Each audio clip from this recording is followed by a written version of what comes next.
ఓం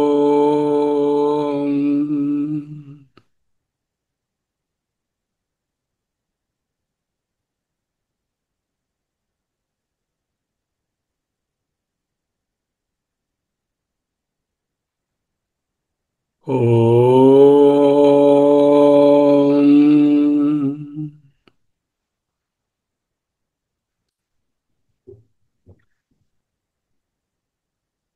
స్థిర సుఖమాసనం.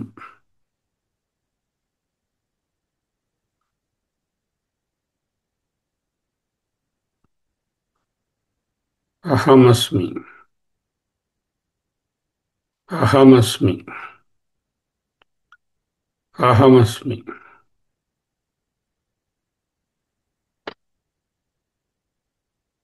మనము గీతా శాస్త్రంలో శ్లోకాలను ఆధారంగా నిధిధ్యాసన చేస్తున్నాం. 6వ అధ్యాయంతో మొదలుపెట్టి ఒక్కొక్క అధ్యాయం వెనుకకు వెడుతూ 2వ అధ్యాయం వరకు ఉన్నటువంటి విషయాలను నిధిధ్యాసన చేస్తూ సైమల్టేనియస్గా ముఖ్యమైన విషయాలను శ్రవణం కూడా చేశాం.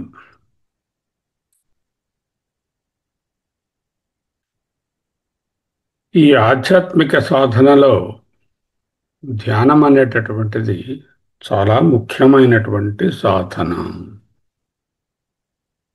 శ్రవణ మననములకు జోడుగా వాటిని ఇంకా ఉత్కర్షగా పాదుకొల్పడానికి ధ్యానం అవసరం. ధ్యానం 2 రకాలు. ఒకటి దేవతా ధ్యానం, ఉపాసనా ధ్యానం. ఇది మనోనిశ్చలతకు, చిత్త ఏకాగ్రతకు దారితీస్తుంది. ఈ ఉపాసనా ధ్యానాన్నే సగుణ ఈశ్వర ఉపాసన అంటారు. ఇప్పుడు మనం ఛాందోగ్యంలో చేస్తున్నామే, మొదటి అధ్యాయంలో చేస్తున్న ఉపాసనలన్నీ కూడా ఉపాసనా ధ్యానములు. ఓంకారము, ఉద్గీతము, సామము, పరమేశ్వర ఉపాసన, ఇవన్నీ కూడా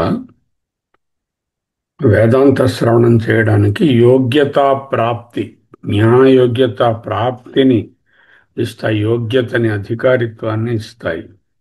చిత్త ఏకాగ్రతను, చిత్త వైశాల్యాన్ని, చిత్త నిర్మాల్యాన్ని పెంపొందిస్తాయి. శ్రవణం ఉపాసన చేశాక న్యాచురల్గా వేదాంతం శ్రవణం చేయాలి. శాస్త్ర గురూపదేశాల ద్వారా వేదాంత శ్రవణం చేస్తే ఆత్మ యొక్క జ్ఞానం కలుగుతుంది. అయితే మనం చాలామంది ఉపాసనా ధ్యానాన్ని చేయకుండా డైరెక్ట్గా శ్రవణం చేశాం కాబట్టి ఈ శ్రవణం తరువాత నిధిధ్యాసన లేక నిధిధ్యాసన ధ్యానం అనేటటువంటివి తప్పక చేయవలెను. వేదాంత శ్రవణంలో జ్ఞానం కలుగుతుంది, ఆశ్చర్యం లేదు. కానీ ఆత్మజ్ఞానాన్ని జీర్ణించుకోలేడు. నీళ్లలో నూనె కలిపామనుకోండి, కలుస్తుందా? కలవదు. నిధిధ్యాసన అనేటటువంటి ధ్యానంతో గెలకొడితే అప్పుడు ఆ రెండు కలుస్తాయి. So 3 steps. నిధిధ్యాసనంలో శ్రవణంలో నేర్చుకున్నటువంటి ఆత్మజ్ఞానం మీద ధ్యానం చేస్తున్నాం. ఇక్కడ సగుణ సాకార ఈశ్వరుడు ఉండడు. నిర్గుణ నిరాకార పరబ్రహ్మతత్వమైన ఆత్మయే ధ్యానం. ఆత్మధ్యానమే నిధిధ్యాస. జ్ఞాన నిష్టలో నిలబడడానికి నిధిధ్యాస అవసరం. అంటే ప్రజ్ఞగా మస్తిష్కంలో ఏర్పడినటువంటి శ్రవణ మననాల ద్వారా వచ్చిన జ్ఞానాన్ని, ఆత్మజ్ఞానాన్ని స్థితప్రజ్ఞగా మార్చుకోవడమే నిధిధ్యాస. సో ఉపాసన ధ్యానం జ్ఞాన యోగ్యతను, అధికారిత్వాన్ని ఇస్తుంది. శ్రవణము మననము జ్ఞానాన్ని పెంపొందిస్తుంది. నిధిధ్యాసన జ్ఞానాన్ని విజ్ఞానంగా, ప్రజ్ఞను ప్రతిష్ఠితమైన ప్రజ్ఞగా, స్థిత ప్రజ్ఞగా నిలబెడుతుంది. రెండిటికి ధ్యానం అని వాడతాం. ఉపాసనా ధ్యానము, నిధిధ్యాసన ధ్యానం. ధ్యాయతే ఇది ధ్యానం. దేనినా అలా పదే పదే చింతించడమే ధ్యానం. అది నిరంతరంగా సాగే ప్రక్రియ. ఓ అర్ధగంట పావుగంట కూర్చుని ధ్యానం చేస్తున్నామండి, తర్వాత మళ్ళీ పేకాడేసుకున్నామండి అంటే కుదరదు. 6వ అధ్యాయం ప్రధానంగా ఒక అధ్యాయాన్ని భగవద్గీత ఉపనిషత్సారమైనటువంటి గీతోపనిషత్తులో 6వ అధ్యాయాన్ని ప్రత్యేకించి నిధిధ్యాసన కోసం కేటాయించారు. ఎటువంటి పుస్తకము గాని గ్రంథము గాని బోధ గాని వేరెక్కడా కానరాదు. Exclusive ప్రకరణ for నిధిధ్యాసన. 1 నుంచి 9 వరకు 16, 17 శ్లోకాలలో బహిరంగ సాధనలను చదువుకున్నాం. 10 నుంచి 15 శ్లోకాలలో 6వ అధ్యాయంలో అంతరంగ సాధనలు. 18 నుంచి 28 వరకు ధ్యాన స్వరూపం. 29 నుంచి 32 వరకు ధ్యాన ఫలం. 33 నుంచి 36 వరకు ధ్యాన ప్రతిబంధకాలు. 37 నుంచి 40 వరకు ఒకవేళ ధ్యానంలో ఉంటూ పూర్తిగా ఆత్మతత్వాన్ని జీర్ణించుకోలేకపోతే వాళ్ళ పరిస్థితి ఏమిటి అంటూ ప్రశ్న సమాధానం. ఫైనల్గా 46, 47 నిధిధ్యాసనను అత్యంత ఉన్నతంగా తీర్చిదిద్దుతూ ఉపసంహారం. బహిరంగ సాధనలేమిటి? కర్మయోగం. ఏ కర్మయోగం అంటే కర్మయోగి ఈజ్ ఈక్వల్ టు సరి అయిన దృక్పథం ప్లస్ సరి అయినటువంటి కర్మలు. సరి అయిన దృక్పథం అంటే ఏమిటి? కర్తగా ఈశ్వరార్పణ భావన, భోక్తగా ఈశ్వర ప్రసాద బుద్ధి. సరి అయిన పనులంటే ఏమిటి? సాత్వికమైన కర్మలు, లోక సంగ్రహమైనటువంటి కర్మలు. అంతే కర్మయోగం సారాంశం. రెండవది ఆత్మ స్థైర్యం, ఆత్మకృప. మనను కించపరుచుకోకూడదు. మన తాతగారు ఘనాపాటి అనో ఇంత గొప్ప డాక్టర్నో చెప్పుకుంటాం. మనందరికీ తాతయ్య అయినటువంటి ఆ పరబ్రహ్మము మనకి అందించే మనం వచ్చామంటే మరి మనం ఎంత గొప్పగా ఉండాలి. మాతా చ పార్వతీదేవి, పితా దేవో మహేశ్వరః, బాంధవాః శివభక్తాశ్చ, స్వదేశో భువనత్రయం. సాక్షాత్తుగా పార్వతీ పరమేశ్వరుడే తల్లిదండ్రులైనప్పుడు మనకి ఏమి కొరత? కనుక ఆత్మనింద పనికిరాదు. నా ఆత్మానం అవసాదయేత్. ఆత్మ నియంతృత్వం. ఆత్మ నియంతృత్వం అంటే ఆత్మ అంటే మనస్సు. ఇక్కడ నియమించుకోవడం. పరికరం. మనసు ఒక పరికరం, దేహం ఒక పరికరం, 10 ఇంద్రియాలు 10 పరికరాలు, అంతఃకరణాలు ఇవన్నీ పరికరాలు. ఏదైనా పరికరాన్ని మన నియంత్రణలో ఉంచుకుంటామా, పరికరం మనల్ని నియంత్రించేటట్టు ఉంచుకుంటామా? వాడుకోవాలి పరికరాలను. మనసును కూడా వాడచ్చు, కానీ దాన్ని నియంత్రించుకోవాలి. టెంపరెన్స్ తరువాత బహిరంగ సాధనలలో కర్మయోగం, ఆత్మ స్థైర్యం, ఆత్మకృప, ఆత్మ నియంతృత్వం. టెంపరెన్స్ అంటే మధ్య మార్గం. అతి సర్వత్ర వర్జతే.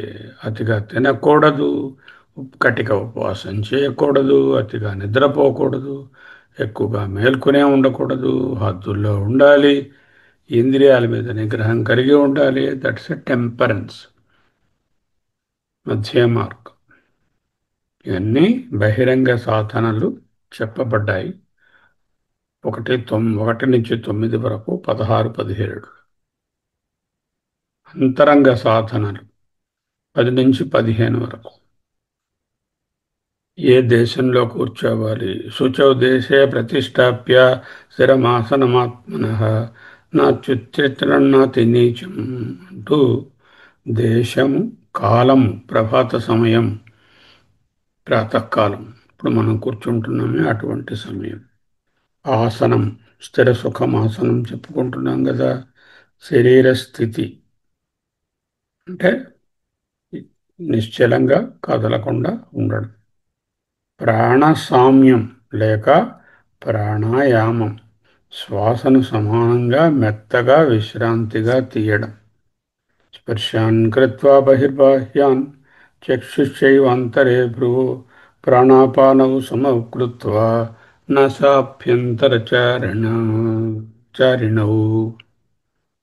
అదే మహర్షులు, రమణ మహర్షి భగవంతులు వాయురోధనాత్ లీయతే మన జాలపక్షివత్ రోధ సాధనం. ప్రాణాన్ని సమంగా అదుపులో పెట్టుకోవడం ప్రాణాయామం ద్వారా. అప్పుడు మనసు నెమ్మదిస్తుంది. ఎలాగా?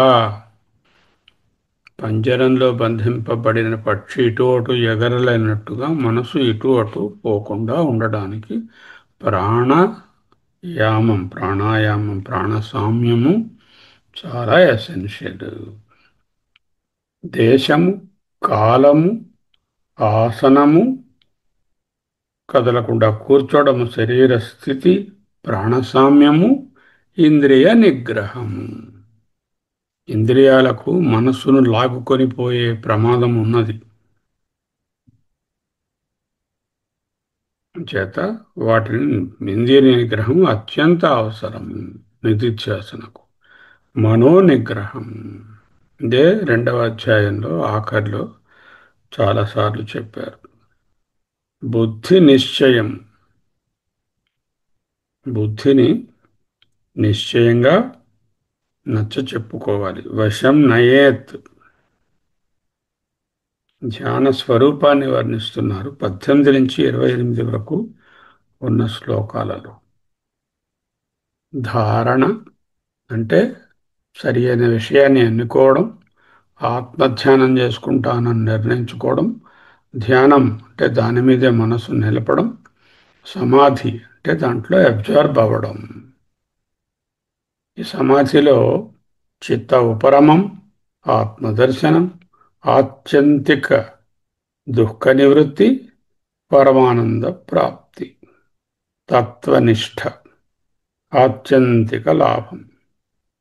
దుఃఖ సంయోగ వియోగం అంటే దుఃఖం యొక్క అటాచ్మెంట్ నుంచి దూరం ఇవ్వడం. తరువాత 29 నుంచి 32 వరకు ధ్యాన ఫలం.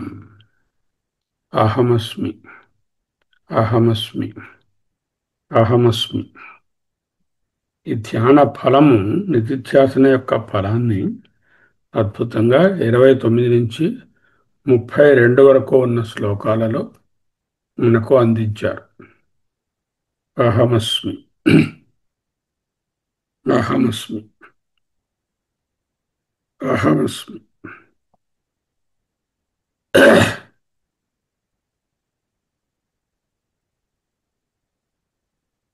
నిధిధ్యాసన ఫలం ఏమై ఉంటుంది? స్వరూపంలో నిలిచి ఉండడమే అయి ఉంటుంది కదా. నిధిధ్యాసన ఎందుకు చేస్తున్నాం?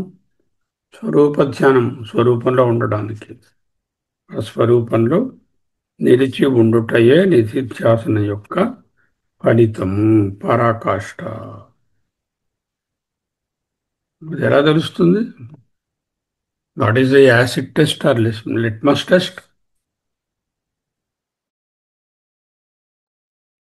సర్వభూతస్థమాత్మానం సర్వభూతాని చాత్మని ఈక్షతే యోగయుక్తాత్మా సర్వత్ర సమదర్శనః. యో మాం పశ్యతి సర్వత్ర సర్వం చ మయి పశ్యతి తస్యాహం న ప్రణశ్యామి సచ మే న ప్రణశ్యతి. సర్వభూతస్థితం యో మాం భజత్వేకత్వమాస్థితః సర్వథా వర్తమానోऽపి స యోగి మయి వర్తతే. ఆత్మౌపమ్యేన సర్వత్ర సమం పశ్యతి అర్జున. సుఖం వా యది వా దుఃఖం స యోగి పరమో మతః. అంటే అంతరంగ సాధనలు, బహిరంగ సాధనలు, ధ్యాన స్వరూపము, ధ్యాన ఫలము ఇంతవరకు ఈ అధ్యాయంలో మనము నేర్చుకుని నిత్యధ్యాసన చేసి ఉంది. తర్వాత వెనుకటి అధ్యాయాలకు పోయి శ్రవణాన్ని చేశాము. ఎందుకు? ఈ నిధిధ్యాసన మరికొంచెం బలపడడానికి. నిధిధ్యాసనలో క్రొత్తగా ఏం నేర్చుకోము. శ్రవణ మననాలలో నేర్చుకుంటాం, జ్ఞానంగా నేర్చుకుంటాము. నిధిధ్యాసనలో నేర్చుకున్న దానిని స్థిరపరుచుకుంటాం. అంటే ప్రజ్ఞను స్థితప్రజ్ఞ చేసుకుంటాం, జ్ఞానాన్ని విజ్ఞానంగా మార్చుకుంటాం. Knowledge transforms into wisdom. తరువాత 33 నుంచి 36 వరకు ధ్యాన ప్రతిబంధకాలు చెప్పబడ్డాయి. అహమస్మి, అహమస్మి, అహమస్మి, అహమస్మి.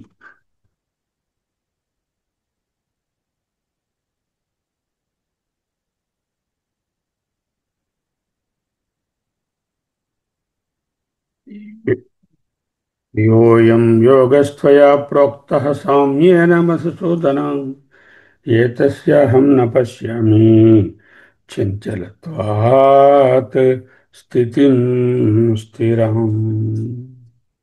అయ్యా కృష్ణయ్య, పరమాత్మ చాలా చక్కగా అర్థమైంది నువ్వు చెప్పింది, కానీ దాని యందు మనసు నిలపలేకున్నాను. ఏమిటి ప్రతిబంధం?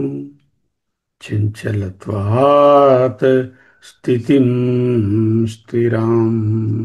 స్థిరాం స్థితిం, శాశ్వత స్థితిని న పశ్యామి, దర్శింపలేకున్నాను.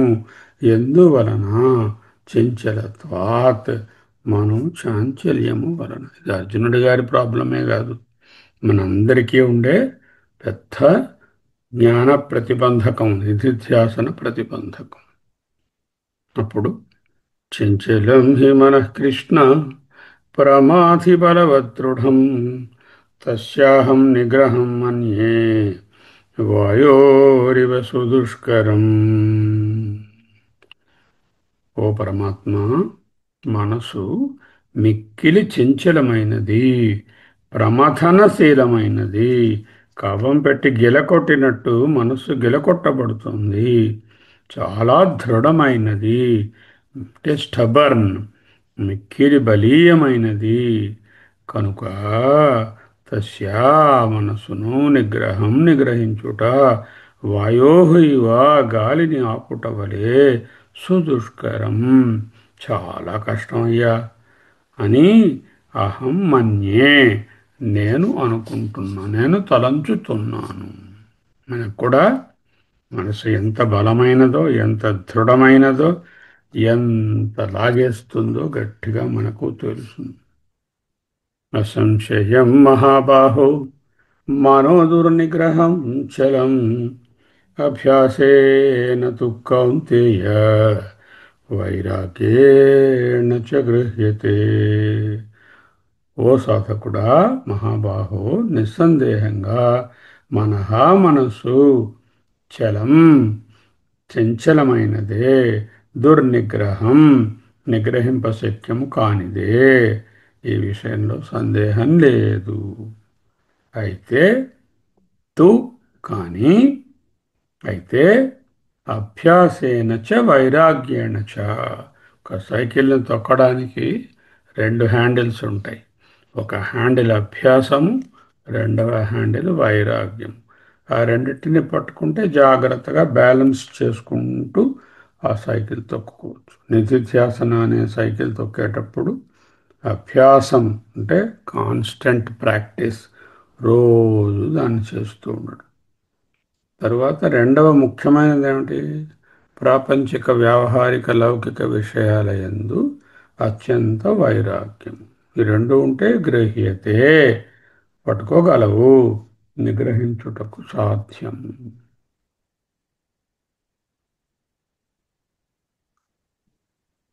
అసంశయాత్మాన యోగో దుష్ప్రాప ఇతి మే మతి. వశ్యాత్మనా తు యతతా శక్త్యో అవాప్తుముపాయతః. మనసు వశపరచుకోని వాడికి యోగము జీవబ్రహ్మ ఏకత్వ ఆత్మస్వరూప సిద్ధి దుష్ప్రాప, పొందుట అశక్యము. మనసు వశమైన యత్నశీలునకు యతః ఉపాయతః, ఈ పైన చెప్పిన ఉపాయాల ద్వారానే అవాప్తం పొందుటకు శక్య, శక్యము అని మేమతి, నా యొక్క ఇన్స్ట్రక్షన్.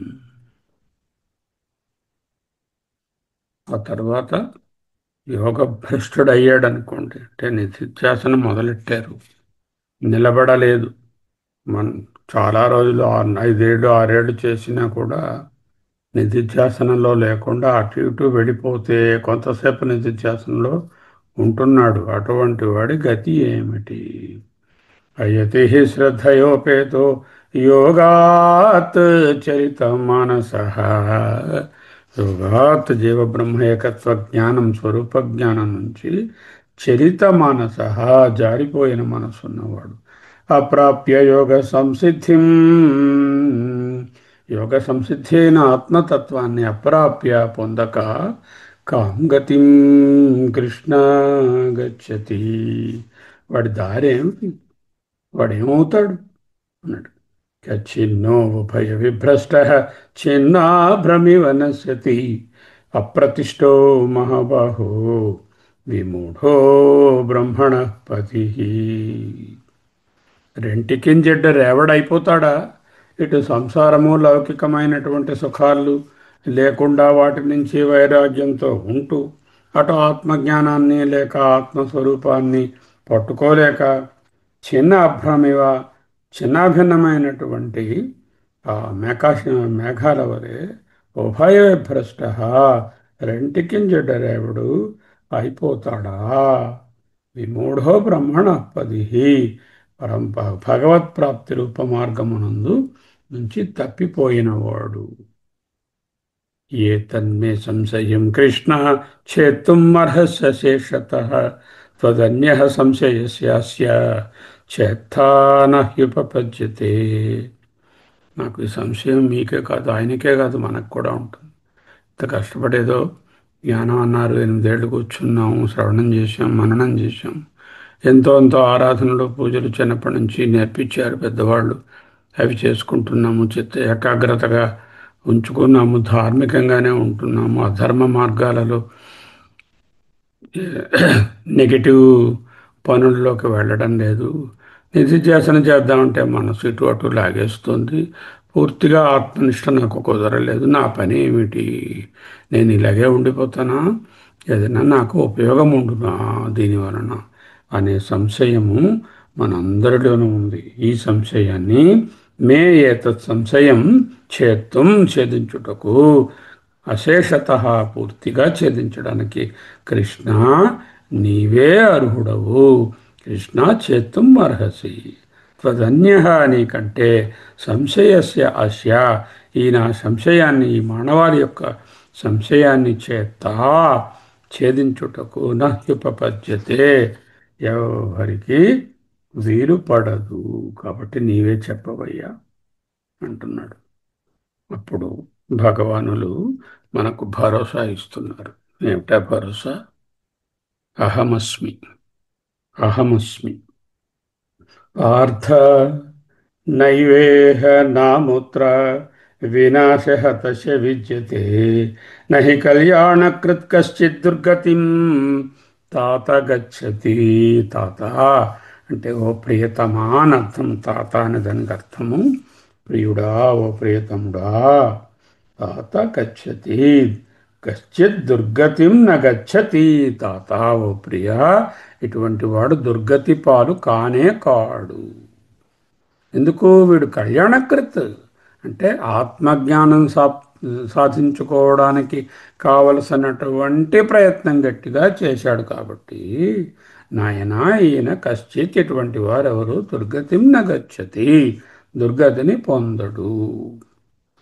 అటువంటి పురుషుడు ఇహ ఈ లోకంలో వినాశాన్ని పొందడు, న విద్యతే అముత్ర పరలోకమునందు కూడా వినాశాన్ని పొందడు. అంటే ఇహ పరలోకములో రెంటి యందు నిధిధ్యాసన దాని యొక్క ఫలాన్ని పూర్తిగా జరిగినా జరగకపోయినా కూడా ఇస్తూనే ఉంటుంది. కానీ అభ్యాసము వైరాగ్యము అనేటటువంటివి పట్టుకొని జాగ్రత్తగా నిధిధ్యాసన అనే సైకిల్ని తొక్కుకొని గమ్యమైనటువంటి జీవబ్రహ్మ ఏకత్వాన్ని చేరుకో. ప్రాప్య పుణ్యకృతాం లోకాన్ అనుష్ఠిత్వా శాశ్వతీ సమాః శుచీనాం శ్రీమతాం గేహే యోగో భ్రష్టః అభిజయతే. యోగో భ్రష్టః, నిధిధ్యాసన నుండి జారిపోయినవాడు, పుణ్యకృతాం, పుణ్యాత్ములు పొందే లోకములను అంటే ఉత్తమ లోకములను పొంది అచట శాశ్వతీ సమాహ ఉషిత్వా, పెక్కు సంవత్సరములు గడిపి అటు తరువాత శుచీనాం, పవిత్రులైన, శ్రీమతాం, ఆధ్యాత్మ జ్ఞాన సంపన్నులైన వాళ్ళ గేహే, గృహమునందు, అభిజాయతే, చాలా ఉత్తమమైనటువంటి జన్మ లభిస్తుంది. అథవా యోగినామేవ కులే భవతి ధీమతాం ఏతద్ధి దుర్లభం తరం లోకే జన్మ యదీదృశం. విరాగి అయిన పురుషుడు కొంతమంది పుణ్యలోకాలు పొందక్కర్లేకుండానే ఆయన నిధిధ్యాసన బలం ఎక్కువగా ఉంటే, ఆ నిధిధ్యాసన బలంతో పుణ్యపాపాల లిస్టు చాలా తక్కువగా ఉంటే వెంటనే ఆయన జ్ఞానులైనటువంటి, యోగులైనటువంటి, నిధిధ్యాసన పరులైనటువంటి, ఆత్మతత్వంలో మునిగి ఉన్న వాళ్ళ కుటుంబంలో జన్మిస్తాడు.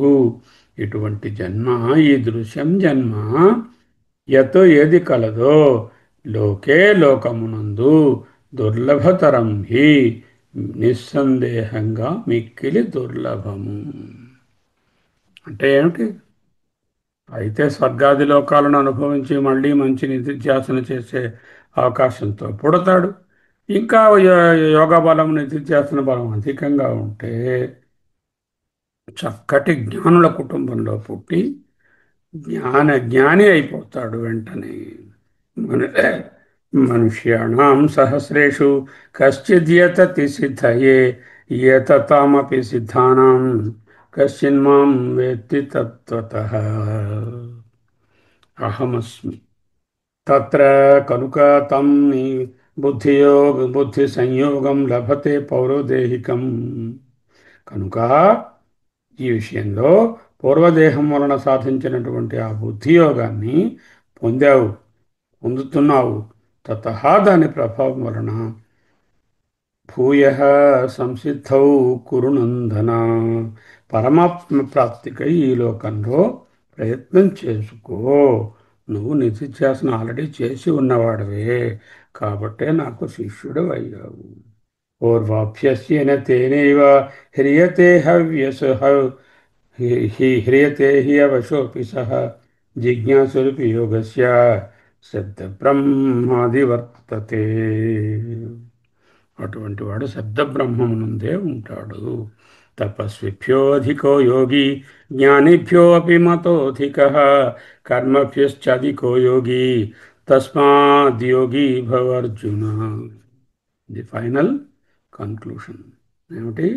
ఈ యోగి జీవబ్రహ్మ ఏకత్వాన్ని సాధించుకున్నవాడు తాపసుల కన్నా గొప్పవాడు, శాస్త్రజ్ఞానం సంపాదించిన వాళ్ళకన్నా గొప్పవాడు, కర్మలు సకామ కర్మలను ఈశ్వరార్పణ బుద్ధితో ఉన్న వాళ్ళకన్నా గొప్పవాడు. అంటే కర్మయోగి కన్నా, శాస్త్రజ్ఞానం తెలిసిన వానికన్నా, మన ఉపాసనలు తపస్సులు చేసిన వాళ్ళకన్నా ఈ యోగి అంటే జీవబ్రహ్మ ఏకత్వాన్ని తెలుసుకున్నవాడు చాలా గొప్పవాడు. కనుక తస్మాత్ యోగీ భవ. నీవు ఈ నిధిధ్యాసనలో నిలిచి ఉండుము. అహమస్మి, అహమస్మి, అహమస్మి, అహమస్మి, అహమస్మి, అహమస్మి, అహమస్మి, అహమస్మి, అహమస్మి. యోగాన్ని పొందుము. యోగం అనగానేమి? జీవబ్రహ్మ ఏకత్వమే. అయమాత్మ బ్రహ్మ అని తెలుసుకోవడమే. ఆత్మయే బ్రహ్మ అని ఆత్మనిష్ట యందు ఉండడమే. ఆత్మ, ఆత్మ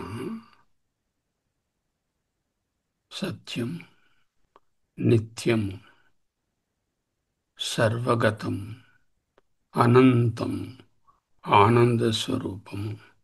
అటువంటి ఆత్మ నేనే.